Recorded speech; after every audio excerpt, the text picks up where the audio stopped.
चार रात्रि ऐसी होती हैं, इन चार रात्रियों में आदमी को सोना नहीं चाहिए, भगवान का भजन करना चाहिए। चार रात्रियां ऐसी आती हैं 365 दिनों में कि इन चार रात्रियों में भगवान का स्मरण करना चाहिए, जिसमें पहली रात्रि होती है शरद पूर्णिमा की रात्रि। भगवान कृष्ण ने शरद पूर्णिमा की रात्रि से ही रास को रचना प्रारंभ किया। और ये शरद पूर्णिमा की रात्रि बड़ी विचित्र है।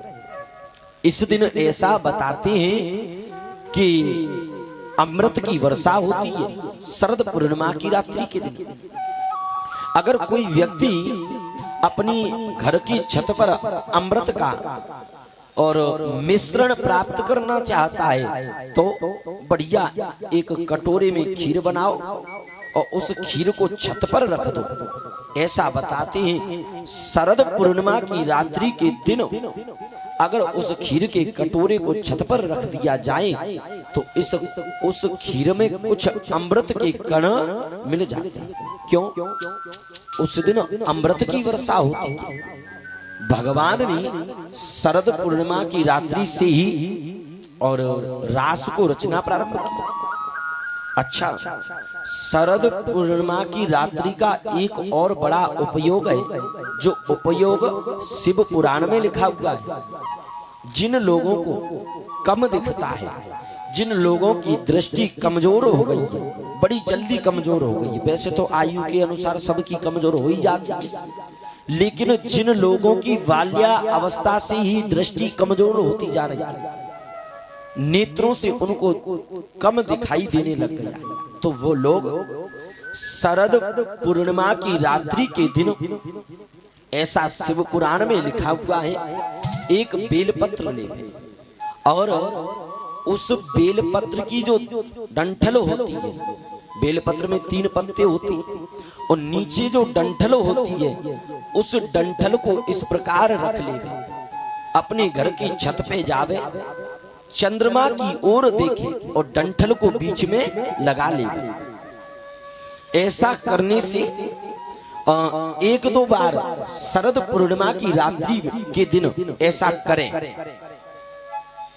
बेलपत्र लेवे, बेलपत्र का जो डंठल है उसको अपने ठीक नेत्रों के सामने रखे और फिर उस डंठल के सहारे से चंद्रमा को देखने का प्रयास करें। और ऐसा 3-4 बार करने के बाद अपने घर के नीचे आवे और भगवान के सामने बढ़िया घी का दीपक जलावे और घी का दीपक जलाने के बाद उस दीपक के ऊपर कोई हल्का सा पात्र रख दो और फिर उस पात्र पर हल्का सा काजल सा जम जाएगा और उस काजल को अपने नेत्रों में लगावे। शरद पूर्णिमा की रात्रि के दिन अगर ऐसा उपाय किया जाए तो उन लोगों की दृष्टि धीरे धीरे धीरे धीरे ठीक होने लग जाती है, ऐसा शिव पुराण कहते हैं।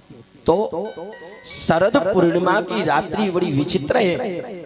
इसी रात्रि से माधव ने रास को रचना प्रारंभ किया, तो हमको और आपको शरद पूर्णिमा की रात्रि के दिन सोना नहीं चाहिए, भगवान का भजन करना चाहिए।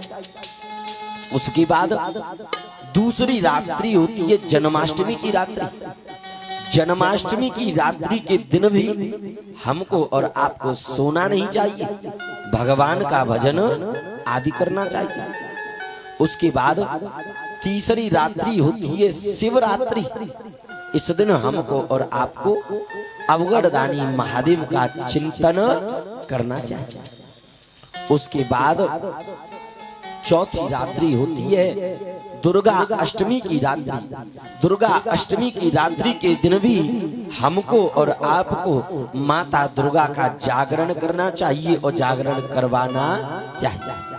ये 4 रात्रि ऐसी हैं, इन 4 रात्रियों को सोना नहीं चाहिए, भगवत दर्शन करने के लिए चिंतन करना चाहिए।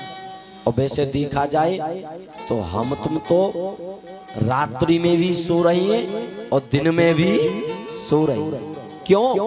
पश्यन मपि न पश्यन और श्रवण अपि न श्रवण।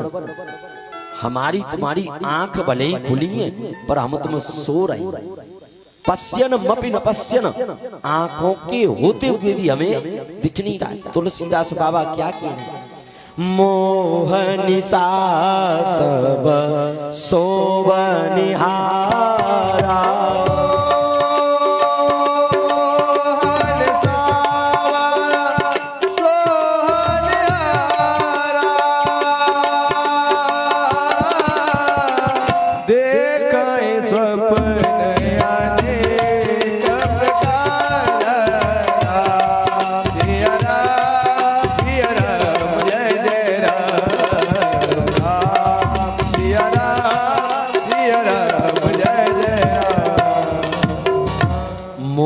निशा सब शोभनिहारा और देखहि स्वप्न अनेक प्रकार।